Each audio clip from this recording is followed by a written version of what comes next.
Hello pretty ladies, welcome back to my channel. কেমন আছো সবাই? আশা করি অনেক ভালো আছো। আমি আবারও চলে এসেছি আর একটা নতুন ভিডিও নিয়ে। আজকের ভিডিওটা আমাদের একটা কমন প্রবলেমের ব্যাপারে হবে, যেটা হচ্ছে শুধু মেয়েদের না, ছেলেদেরও অনেক সময় এই ধরনের প্রবলেম হয়। তো সেই প্রবলেমটা কেন হয়, কিসের জন্য হয়, কিভাবে সেটা প্রতিরোধ করবে, বা যদি হয়ে যায় কিভাবে সেটা কিওর করবে, সেই সব কিছু নিয়ে আজকে কথা বলবো। তাহলে চলো দেরি না করে শুরু করা যাক। আর তুমি যদি আমার চ্যানেলে নতুন হয়ে থাকো, অবশ্যই একটা লাইক এবং সাবস্ক্রাইব করতে ভুলবে না। So let's start.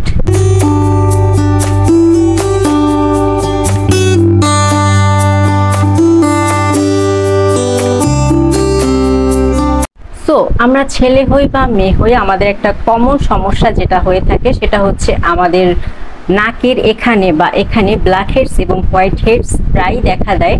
তো সেই সমস্যা থেকে আমরা কিভাবে পরিত্রাণ পেতে পারি, কিভাবে কিওর করতে পারি সেই সমস্যা, সেটা নিয়ে আজকে কথা বলবো।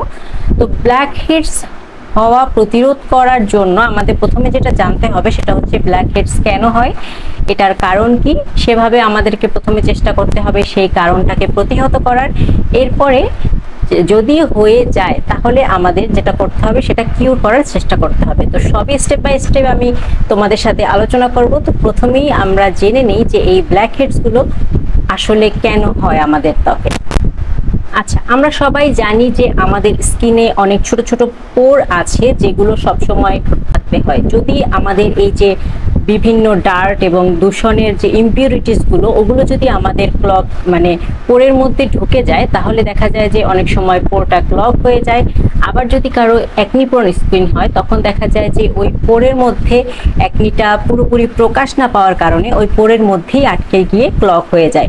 যেটা স্কিনের যে হেয়ার ফলিকল আছে সেখান থেকে সিবামটা যখন পুরোপুরি বের হতে পারে না, তখন সেটা পোরটাকে আটকে বসে থাকে এবং সেটা বাতাসের সংস্পর্শে এসে অক্সিডাইজ হয়ে ব্ল্যাক হেডস রূপে কিন্তু আমাদের নাকে বা আশেপাশে স্কিনে দেখা দেয়। আর হোয়াইট হেডের মধ্যে তফাৎ যেটা, সেটা হচ্ছে ব্ল্যাক হেড হচ্ছে ওই যে সেবাম এবং ডার্ট গুলো অক্সিডাইজ হয়, যার কারণে ব্ল্যাক হয়ে যায় জিনিসটা। আর যদি হোয়াইট হেডের কথা বলো তাহলে হচ্ছে অক্সিডাইজ হয় না, কিন্তু ওটা পোরটাকে একদম ব্লক করে দেয়, সেটাকেই হচ্ছে হোয়াইট হেড বলে। তো দুটোই কিন্তু আমাদের স্কিনের জন্য খুবই ইরিটেটিং।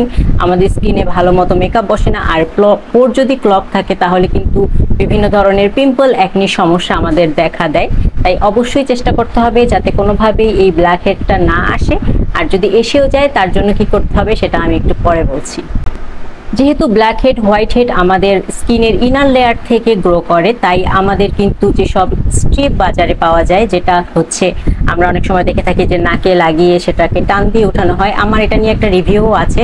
হ্যাঁ, এটা ইনস্ট্যান্টলি কাজ করে, বাট এটা যেহেতু ইনার লেয়ারে গিয়ে কাজ করতে পারে না, সেহেতু কিন্তু পার্মানেন্টলি ব্ল্যাক হেডের সলিউশন এটা না। এটা যখন ব্ল্যাক হেড হয়ে যায় তোমার, তখন সেটাকে কিউর করার জন্য তুমি স্ট্রিপ ব্যবহার করতে পারো বা ক্লে মাস্ক ব্যবহার করতে পারো, কিন্তু এটা যাতে পার্মানেন্টলি হওয়া অফ হয়ে যায় বা একদমই প্রিভেন্ট করা যেটাকে বলে, তার জন্য কিন্তু আমাদের এক্সট্রা কিছু কেয়ার নিতে হবে স্কিনের।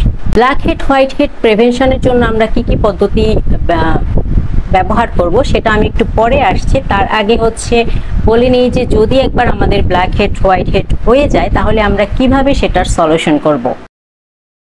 ক্লিনজার ইউজের ক্ষেত্রে আমাদের যেটা মাথায় রাখতে হবে, আমরা যে ক্লিনজারটা ইউজ করি, ডেইলি ক্লিনজার ইউজ করি, সেটার পাশাপাশি আমাদের স্যালিসাইলিক অ্যাসিড এবং বেনজয়েল প্যারাক্সাইড যে বেস যে হচ্ছে ক্লিনজারগুলো, সেগুলো আমাদের লিস্টে রাখতে হবে এবং উইকলি 3 দিন সেই ধরনের স্পেশাল যে ক্লিনজারগুলো ওইগুলো ইউজ করতে হবে। পাশাপাশি ডেইলি যেটা আমরা ইউজ করি ক্লিনজার, সেটাও ইউজ করতে হবে। স্যালিসাইলিক অ্যাসিড বেস ক্লিনজারগুলোতে যেটা থাকে, অ্যান্টিব্যাকটেরিয়াল কিছু প্রপার্টিস থাকে যেগুলো আমাদের পোর ক্লিন করতে হেল্প করে। আর পোর যখন ক্লিন থাকে তখন কিন্তু ওই ময়লাটা ভিতরে জমতে পারে না এবং ব্ল্যাক হেড, হোয়াইট হেড সবকিছু থেকেই আমরা রক্ষা পেতে পারবো।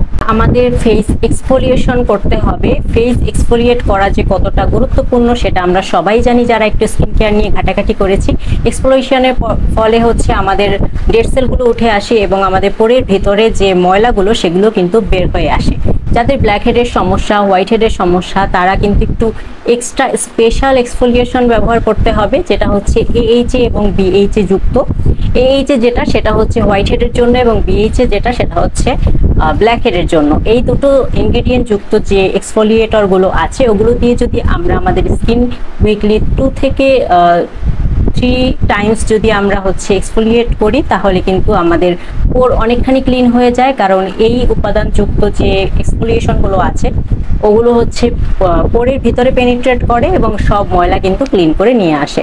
সো অবশ্যই এক্সফোলিয়েশন ইজ মাস্ট। আমাদের স্কিন কেয়ারে অবশ্যই একটা সিরাম রাখতে হবে যেটা হচ্ছে স্যালিসাইলিক অ্যাসিড বা গ্লাইকলিক অ্যাসিড যুক্ত, যেটা আমাদের পোরকে ক্লিন করবে এবং কোনো কারণে যদি আমাদের পোর ক্লগ হয়ে যায় সেটাকে আনক্লগ করতে কিন্তু হেল্প করবে। সো এই 3টে জিনিস যদি আমরা রেগুলার বেসিসে আমরা আমাদের স্কিন কেয়ার রুটিনে যোগ করি বা রাখি তাহলে কিন্তু অনেকাংশে আমাদের ব্ল্যাক হেড হোয়াইট হেড থেকে মুক্তি পাওয়া সম্ভব। আচ্ছা, এই তো গেল হচ্ছে কিউরের ব্যাপারটা। এবার আসি প্রিভেনশন, মানে হচ্ছে যাতে কোনোভাবেই না হয় ব্ল্যাক হেড হোয়াইট হেড, কিভাবে আমরা প্রতিরোধ করব সেটা। কারণ কোনো কিছু হওয়ার পরে সেটাকে কিউর করার থেকে কিন্তু আগে থেকে যদি প্রতিরোধ করতে পারি আমরা সেটা কিন্তু বেটার, তাই না? তো তাহলে চলো দেখে নিই যে কিভাবে আমরা এই ব্ল্যাক হেড হোয়াইট হেডটা প্রতিরোধ করতে পারি।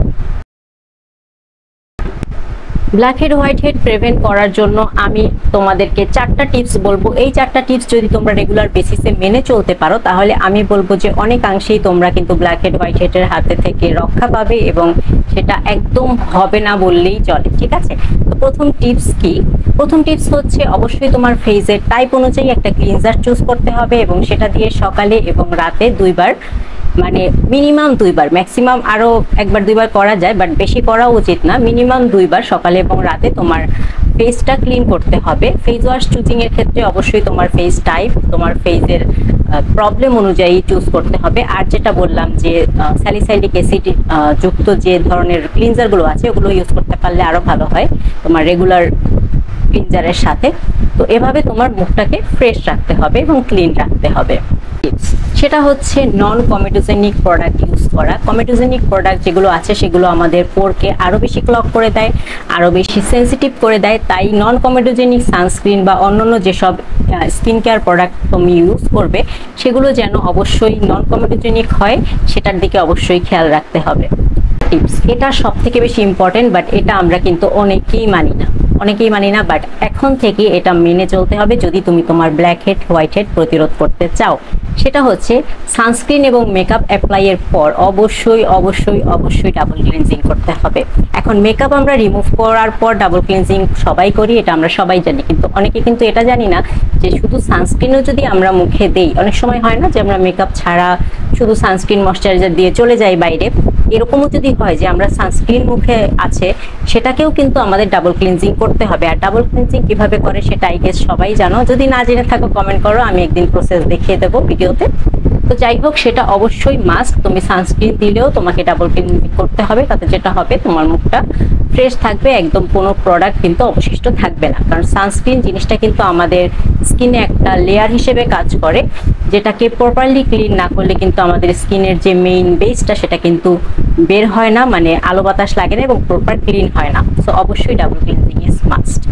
তারপরে চলে যাই 4 নম্বর এবং লাস্ট টিপসে। এটা অনেকেই করে থাকি, এটা অনেক বড় ভুল, যেটা খুবই ইম্পর্টেন্ট মেনে চলা, বাট আমরা অনেকেই করে থাকি। সেটা হচ্ছে যখন তখন নোংরা হাত দিয়ে তোমার ফেস কখনোই টাচ করা যাবে না। আমরা অনেক সময় বাইরে থাকি, ধুলা বালুর মধ্যে আমাদের হাতে হয়তো টিস্যু থাকে না, বা যে কোনোভাবে আমরা ঘাম টাম হয়ে গেলে তখন হাত থেকে এভাবে মুছি, যেটা একদমই উচিত না। কারণ হাতে আমাদের অনেক রকমের ডার্ট থাকে, অনেক কিছু থাকে, যেটা ডিরেক্টলি ফেসে টাচ করা একদমই উচিত না। যখনই তোমার ফেস টাচ করতে হবে বা স্কিন কেয়ার শুরু করার আগে তোমার হাত দুটোকে ভালো মতো ওয়াশ করে নিতে হবে, যাতে কোনো ধরনের জীবাণু না থাকে। কারণ জীবাণু কিন্তু হাত থেকে আমাদের ত্বকে খুব ইজিলি ট্রান্সফার হতে পারে। সো এই বিষয়টা অবশ্যই লক্ষ্য রাখতে হবে যাতে তুমি তোমার ময়লা হাত দিয়ে ফেস টাচ না করো, ঠিক আছে? এই 4টা টিপস মেনে চললে কিন্তু ব্ল্যাক হেড হোয়াইট হেড অনেকাংশেই প্রতিরোধ করা সম্ভব। আশা করি তোমরা বুঝতে পেরেছো। আর যদি হয়েও যায় তাহলে কি করতে হবে সেটাও তো আমি বলে দিয়েছি। So I guess black head white head জনিত সকল সমস্যার সমাধান তোমরা একটু হলেও পেয়েছো। আশা করি ভিডিওটা ভালো লেগেছে। যদি ভালো লাগে থাকে একটা লাইক এবং কমেন্ট করতে ভুলো না যে তোমরা কি ভুল করো আর কি ভাবে তোমরা মেনে চলো, অবশ্যই জানাতে ভুলবে না। দেখা হবে নতুন কোনো ভিডিওতে, ততদিন পর্যন্ত সবাই ভালো থাকো, সুস্থ থাকো। আল্লাহ হাফেজ।